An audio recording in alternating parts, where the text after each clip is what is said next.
Welcome to Peace Through Strength, sponsored by the American Security Council Foundation. We're an organization that has as our motto, Peace Through Strength, and our mission is to educate Americans on issues of national security, economic security, and moral leadership. And today we're fortunate to have with us a man who exemplifies all of these characteristics, Colonel Bill Prince. And with our beginning, I would say I'd like to welcome Bill, and he has spent a significant time overseas with our country's mission, and he has been on this show a few times too. Mm-hmm. So he received his commission from the United States Military Academy, served in Vietnam with both Ranger and Special Forces units. He subsequently had a career with the Central Intelligence Agency while remaining active in the Army Reserve. Decorated for extraordinary heroism, his experience in hostile areas includes El Salvador, Somalia, Haiti, Bosnia, Afghanistan, Colombia, Pakistan, and Iraq, working with the military in each of these places. He retired from the Army Reserve in 2001 with 31 years combined active and reserve service. In 2008, he was recalled to active duty and assigned to the Special Operations Service Command in MacDill Air Force Base in Tampa, Florida. He deployed 11 times between Iraq and Afghanistan and holds a master's degree from Harvard. I would add an aside on a personal note. When Bill proposed to his wife and who he really worked for, namely the CIA, she had visions of London, Vienna, Madrid. She never made any of them, thanks to Bill's career in places that I would never voluntarily go on vacation to. So, nor would anyone else. But she stuck with him for how many years now, Bill? 43. 43 years, yeah. Okay.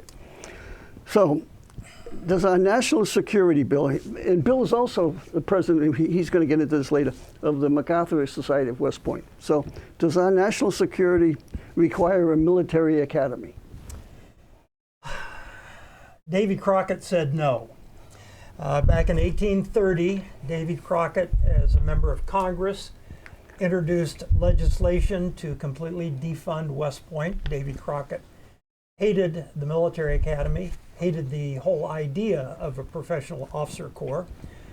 So, obviously he was not successful because the military academy has continued on.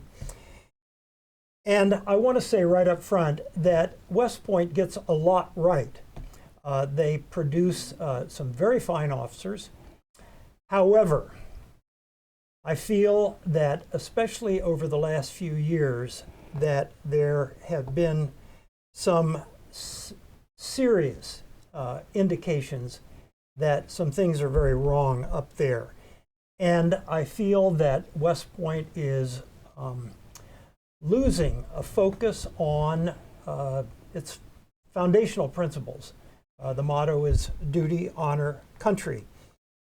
On, I think it was the 4th of January, I became president of an organization called the MacArthur Society of West Point Graduates. This is a large and growing group of West Point graduates who are very concerned with some of the things that we see happening at West Point. We'll get into those in some detail here in a few minutes. But it is our view as what I call cranky old grads that West Point's primary focus should be to train cadets to become commissioned officers to fight and win our wars. Now, the MacArthur Society was named after General of the Army's Douglas MacArthur, West Point class of 1903.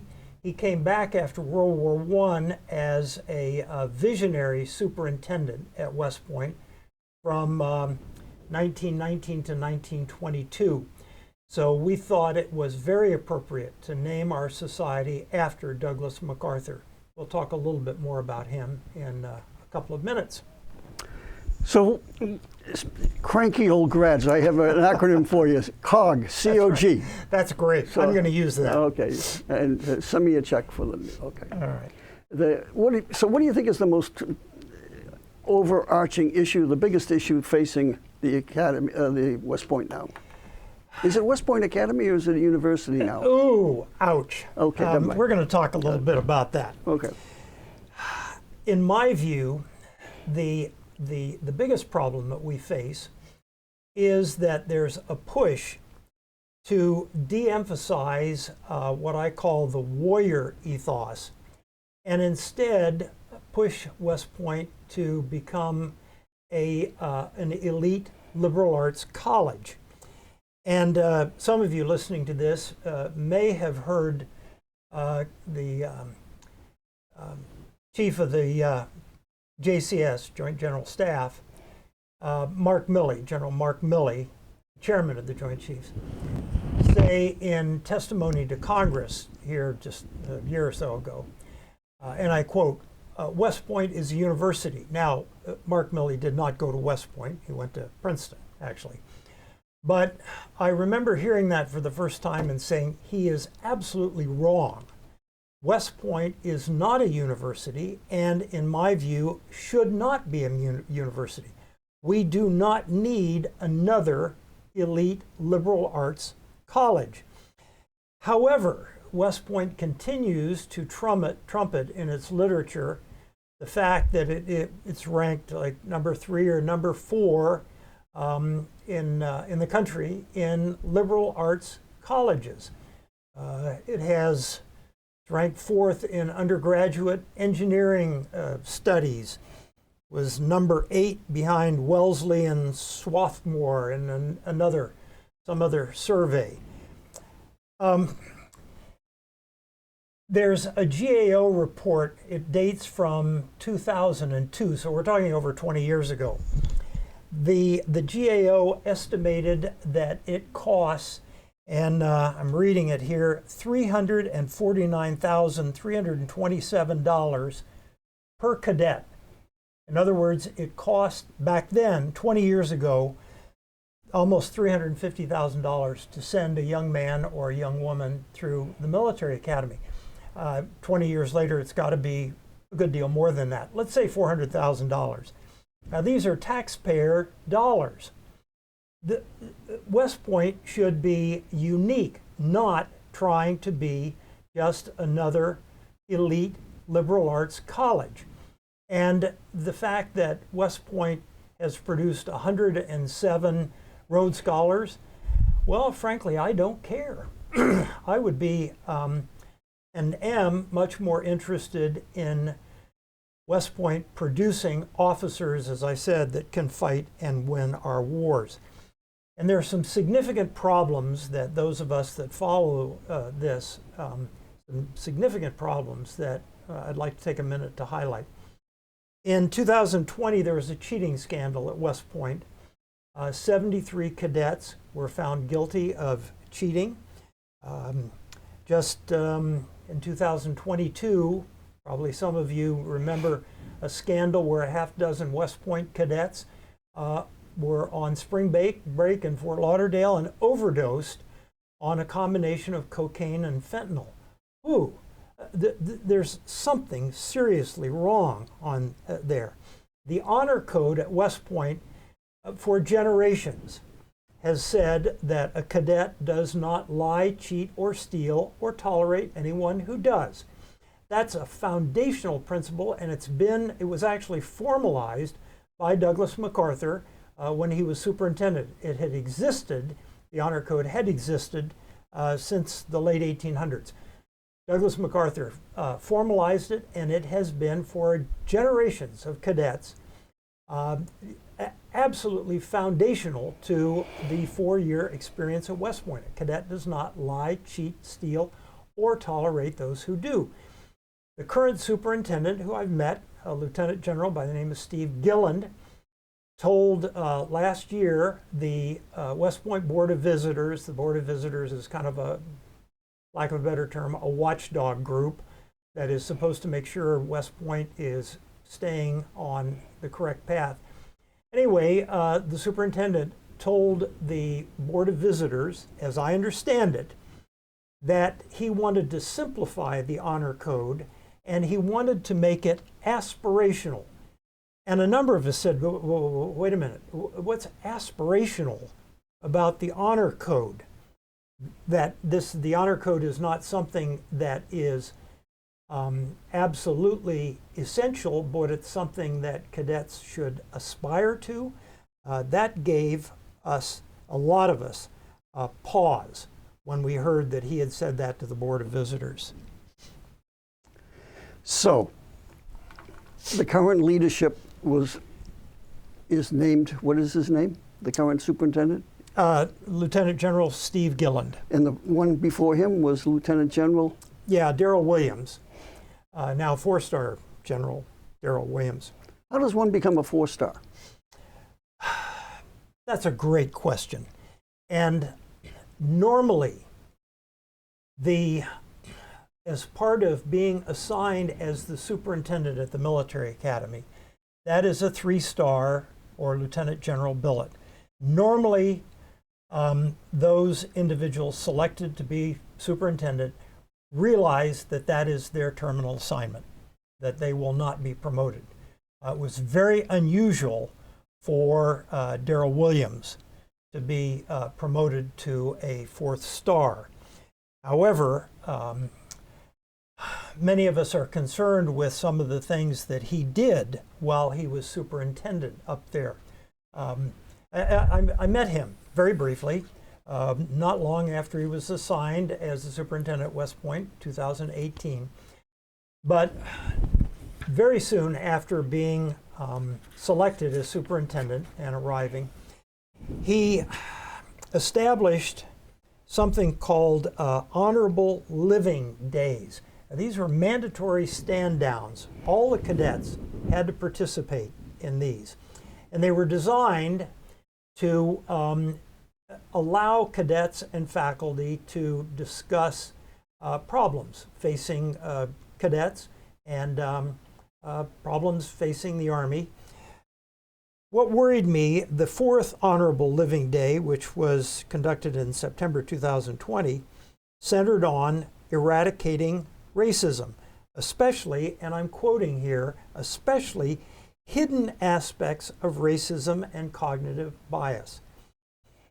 Targeting so-called hidden racism, in my view, can lead to a lot of abuse. I was particularly troubled by that, and that they were searching for microaggressions among cadets. Anyway, he apparently had, a lot of people thought, a very successful career as a superintendent, and was one of a very few superintendents who actually got promoted to 4 stars. And when you become a 4-star, what commands are you given, or is it just a Pentagon job? No, it's usually, well, there's quite a few Pentagon jobs, not quite a few. 4 stars, I don't know how many there are in the Army now. But normally that is an area command. So Pacific Command, European Command, yeah. Africa Command, normally those are 4-star. Okay. So West Point established a separate Office of Diversity, Inclusion, and Equal Opportunity, DIE. Yes. That office was established under the Obama administration in 2014. Excuse me, Bill, but that's not the way they say it nowadays. It's DEI. So is this your... No, the official name of the office is the Office of Diversity, Inclusion, and Equal Opportunity. So it is DIE. Huh? It is. Well, sort of. Yeah. They pronounce it ODO. Oh, okay. Anyway, it was established in 2014 under the Obama administration. It has a staff of 5. And in response to a letter from Representative Mike Waltz, Congressman Mike Waltz, he wrote to the superintendent and said, "How much does this office cost?" The superintendent responded that he had requested for, I think it was this FY, $640,000 to fund this office. Now, in August, I attended their yearly ODIEO leadership conference at West Point. Flew up to West Point, 2-day conference. And I subsequently published an article on my views of having attended that conference. And the title of the article was "When a Diversity Conference Could Benefit from an Increase in Diversity." It's available online still. You can search Diversity Conference West Point, or just search "When a Diversity Conference Could Benefit from an Increase in Diversity." But there were two problems that I had with this conference. Now, there's a lot of well-meaning people up there. There were several, I think 300 attendees at this conference at West Point. There were two problems that I saw. One, there was a tendency to conflate a diversity of ideas with the so-called advantages of diversity, meaning having more minorities and more women involved in organizational structures. In my view, those are two very different things. Having a diversity of ideas is essential to any organization. You want a diversity of ideas. But they would lump those two together. In other words, they would say, well, we want a diversity of ideas, and so we need to have more minorities and more women in leadership positions. Not the same thing. Interestingly enough, through that entire conference, I heard platitude after platitude, our diversity is our greatest strength, on and on and on. However, there was not one mention, not one of any peer-reviewed scholarship that supported those statements. Not one. And as a matter of fact, somebody, wasn't me, I wish it had been, there's the chief data officer at West Point, is a full colonel, who I guess keeps statistics on everything. Somebody asked him, do you have data to support the inclusion of more minorities and women into organizational structures? Do you have data to support that, the benefits of that? And long pause, no, we don't have any data. Not yet. We're hoping to get it. So at least he had the intellectual honesty to say he didn't have the data. And as a matter of fact, the data that I've seen does not support that. Increasing the numbers of minorities or the numbers of women into management positions, sometimes those organizations perform much better, and sometimes they don't perform as well as previously. So what I was seeing at West Point, and that's why I said it needed the conference, a diversity conference that could benefit from an increase in diversity. We needed some more diversity in there, not just platitudes. I would also suggest from a historical viewpoint that the United States is the most diverse country in the history of the world. And history-wise, I can't think of any country, Yugoslavia comes to mind, where diversity was a strength. So I would argue that our national emblem on the dollar bills, e pluribus unum, out of many we become one, is our real strength, not having diversity is our strength. I think I welcome immigrants, I welcome diversity, but we should all be unified in the national motto of America, which is life, liberty, and the pursuit of happiness, and individuals matter, and we should have the freedom to pursue what we want to do, not have diverse groups and have people based on their race or their color or their... Exactly. It should be, and we'll talk about this, I think, in just a moment. Okay. Merit. It all should come down to merit. Yes. And we should be, in my view, we're going to talk about admissions in just a minute, but the Army, I spent a fair amount of time in the Army, and I spent a fair amount of time in hostile areas working with our military. Our military is probably the most diverse military in the entire world. And I can tell you from personal experience, when bullets are flying, nobody cares what color anybody is. Is that chopper pilot, that medevac pilot, is he going to come and get your wounded out? You don't care what color, what race, whether it's a man and woman. Can that chopper pilot get the medevac chopper in to get your wounded out? That's all that matters. Is the guy or the gal on your right and your left gonna stay in the fight? You know, we all should all bleed green, and there should be absolutely no room for anything except merit. Martin Luther King's famous quotation Exactly. it seems to have disappeared. Yeah. So it now has a minority. West Point now offers a minor in diversity studies. Wow, that's going to help. That's going to help. Yeah, this was 2020. Of course, we were going through some pretty terrible times as a society in 2020. Anyway, the academic department decided to offer a minor in diversity and inclusion studies. And I want to read some of the course offerings that are part of this, pursuing this minor at West Point. PL 377, Social Inequality. SS 392, The Politics of Race, Gender, and Sexuality. HI 461, Sex and Civilizations. HI 463, Race, Ethnicity, and Nation. For SS 392, required textbooks include a critical introduction to queer theory and critical race theory and introduction. These are required textbooks. Some of the readings in HI 463 include, and I'm quoting, White Rage, The Unspoken Truth of Our Racial Divide. As I mentioned, I've been in some fairly hostile areas for quite a few years. In my wildest dreams, I cannot understand why Army officers need to know about queer theory or white rage.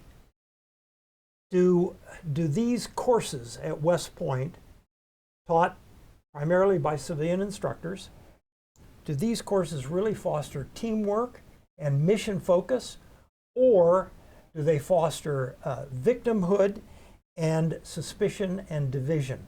I think the latter. I agree. So how was the election of President Biden and the establishment of his administration impacted West Point? As I mentioned, I'm the president of the West Point Society the MacArthur Society of West Point graduates. We are apolitical. We believe that national security and the training of cadets at the military academy should not be a partisan issue.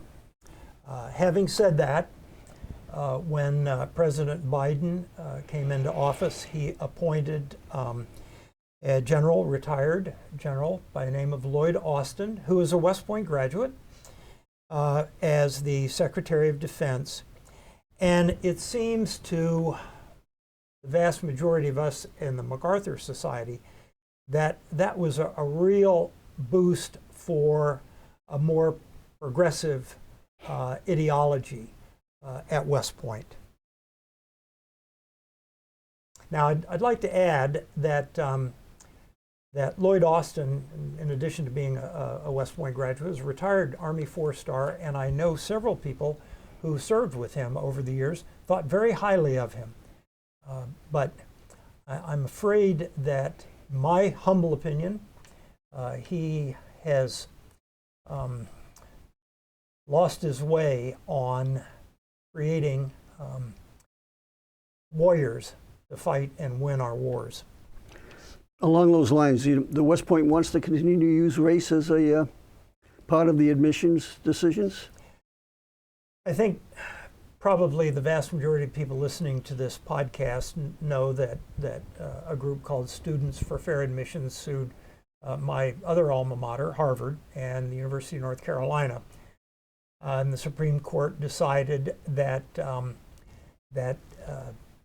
colleges and universities could not use racial discrimination as an aspect of their admissions criteria. Unfortunately, in my view, they gave it an exception to the service academies. They They didn't say that service academies could continue to do it, but they didn't rule on that particular aspect. So now that same group, Students for Fair Admissions, is suing West Point and the Naval Academy because both of the service academies are adamant that they want to continue to use racial discrimination as a part of their admissions criteria.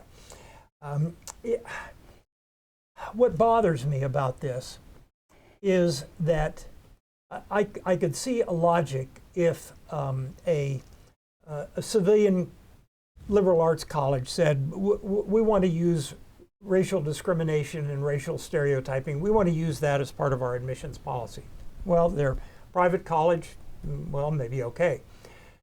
But the service academies are taxpayer-funded institutions to millions of dollars cost taxpayers. I tried to find out exactly what the West Point budget is. $200 or $300 million a year. And of all organizations, the service academies should be completely rejecting racial discrimination or racial stereotyping. Anyway, those lawsuits will probably go for the next, we're estimating, the next couple of years until the Supreme Court finally says, no, service academies, you cannot use racial discrimination or racial stereotyping as part of your admissions procedures. How about the lawsuit that the West Point is facing on the freedom of information? Another thing that troubles many of us, an organization called Judicial Watch had submitted a Freedom of Information Act request to West Point regarding the teaching of critical race theory at West Point. They submitted that in April of 2021. Now, by federal law, a federal agency has 20 business days to respond to an FOIA request. That's federal law, okay? 20 business days. West Point did respond to Judicial Watch and assigned a tracking number, which meant that they had officially received this FOIA request. And then West Point stonewalled. They just stonewalled. They didn't respond.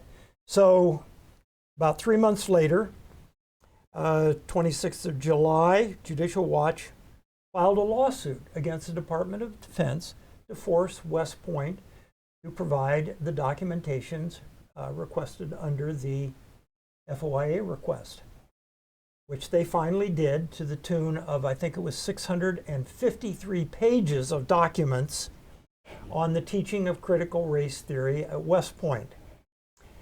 What makes me just heartsick is the fact that it took a lawsuit to force West Point to finally tell the truth about what they were doing up there.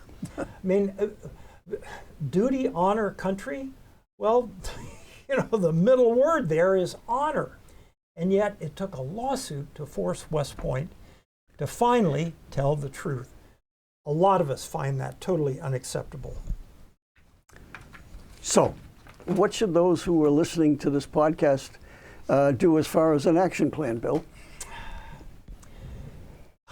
I want to make a pitch for the American Security Council Foundation, and especially for this young man, Larry Sanford, here.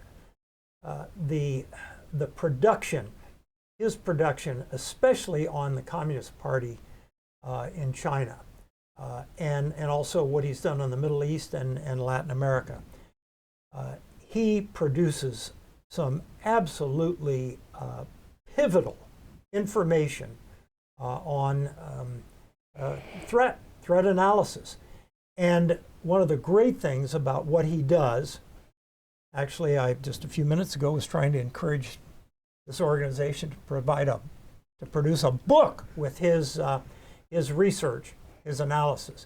But every one of the pieces that he produces has at the bottom a series of 4 or 5 action items. Here's what folks reading this need to do.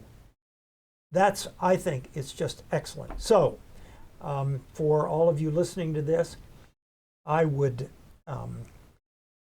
read and support all the things that the American Security Foundation, all the things that they're involved with. National security, economic security, these are important issues, and we've got an election coming up in November, and this is, in my view, a tremendous resource if you want to keep up on these issues. The second thing I'd like to mention, there's an organization called STARS, Stand Together Against Racism and Radicalism in the Services, STARRS, Standing Together Against Racism and Radicalism in the Services. They have really been in the forefront of this fight. It's headed up by a retired Air Force Lieutenant General, 3-star, Rod Bishop. They have really been in the trenches on this fight to promote merit-based decisions within the military. And so I would strongly recommend anyone interested in our national security to go to their website, starrs.us. And every week they put out a compilation of tremendous articles dealing with professionalism in the military, problems in the military. It's a great resource. And then finally, I'd like to put a plug in for the MacArthur Society. We have a great new website. Go to MacArthurSociety.org, or you can search MacArthur Society. That will probably lead you to our old website, which will link you to our new one. It's a very professional website. And our objectives, as I mentioned earlier, we want to help West Point return to its foundational principles of duty, honor, country. We want to be a help for the leadership at the military academy. But we have some stipulations. We condemn all forms of racial stereotyping, to include critical race theory. We strongly advocate for merit over claimed identity affiliation. We demand transparency. West Point should be fully transparent, and especially in responding to a Freedom of Information Act request. I myself submitted an FOIA request 2 years ago, and they are still delaying responding to that. Now, federal law, 20 days. I'm waiting 2 years for a response. And this is not a difficult question either that I've asked them. And then finally, we are advocating for a return to a resolute honor code, not aspirational, not simplified. A cadet does not lie, cheat, or steal, or tolerate anyone who does. Thank you, Colonel Prince. I would add to that speaking of your point, one of our favorite magazines here at the American Security Council Foundation is Capital Research Center. And usually they're writing a lot about the dark money, the Arabellas, the dark money flows that are going into our society. But the cover on this week's, or this month I should say, is The Architects of the Woke Military. So it's apropos to your presentation today. Thank you very much. I'm going to try and steal a copy. Okay. So on behalf of the American Security Council Foundation, I thank you, and I thank Colonel Prince for participating. Please visit our website at www.ascf.us, American Security Council Foundation.us, and contribute to our organization, where we need the support of you, of listeners and viewers, to continue operations, and we thank you for watching. Good day.